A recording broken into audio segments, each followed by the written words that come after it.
Bonjour à tous, c'est Amélie de Otaku Manga Lounge. Je suis là pour vous présenter toutes les sorties manga au Québec et aujourd'hui le manga dont je vais vous parler c'est Number 5 de Taiyo Matsumoto.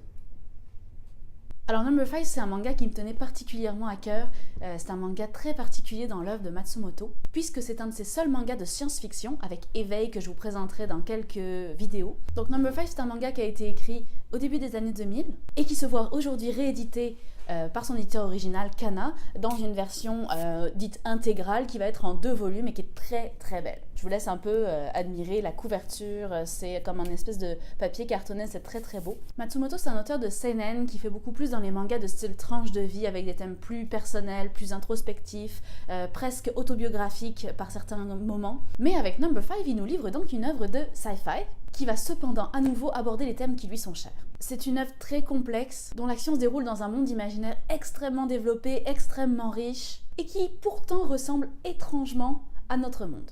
On y suit une société dans un monde futuriste qui aspire avant tout à la paix, et qui pour cela a créé une unité d'élite, une division de l'armée, qui s'appelle les Rainbow, qui est chargée du maintien de la paix dans le monde. Les Rainbow sont constitués de 9 généraux, qui sont tous des guerriers d'élite surentraînés, des stratèges de guerre hors pair, et qui portent tous des noms de code, qui sont des numéros de 1 à 9. Notre héros, Number 5, est le plus puissant de ces guerriers, son meilleur tireur d'élite, mais il s'est rebellé, il est en fuite. Il est en fuite avec Matryoshka, qui est une jeune fille enceinte un peu particulière, et ne connaissant pas la raison de sa révolte, par mesure de sécurité, le reste du conseil des Rainbow a décidé de l'arrêter. Seulement, rien ne semble pouvoir l'arrêter. Donc comme je vous le disais, on est ici sur un scénario très complexe, presque labyrinthique, où on va naviguer d'un point de vue à un autre. Au fur et à mesure que Number 5 brouille les pistes qui permettraient de le retrouver, l'auteur nous brouille également, tout en nous laissant de façon sporadique des indices sur la raison de la révolte et de la fuite de Number 5.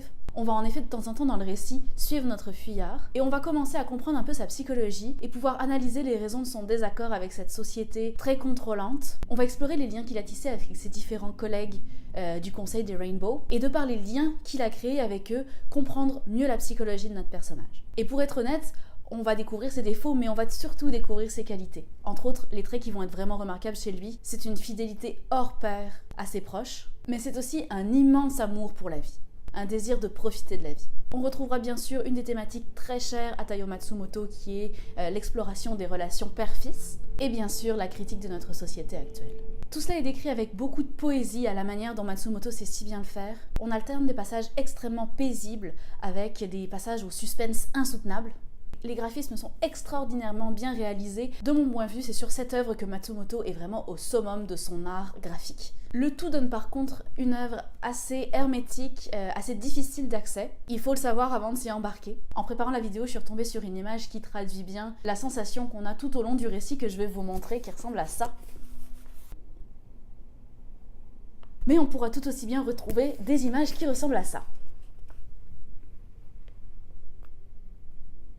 Ou encore ça. Bref, c'est riche et varié, tant au niveau des graphismes qu'au niveau du rythme du récit. Et je vous dirais bien que c'est une œuvre à découvrir absolument, puisque c'est une œuvre dont j'attendais énormément la réédition, puis je suis très loin d'être déçue, j'ai vraiment capoté là-dessus. Par contre, encore une fois, je le répète, c'est pas forcément accessible à tout le monde. Il faut un petit peu s'accrocher pour finir la lecture. C'est là-dessus que je vais vous quitter. On a donc parlé aujourd'hui de Number 5 de Taiyo Matsumoto, la réédition en 2 volumes. Et je vous souhaite de belles lectures.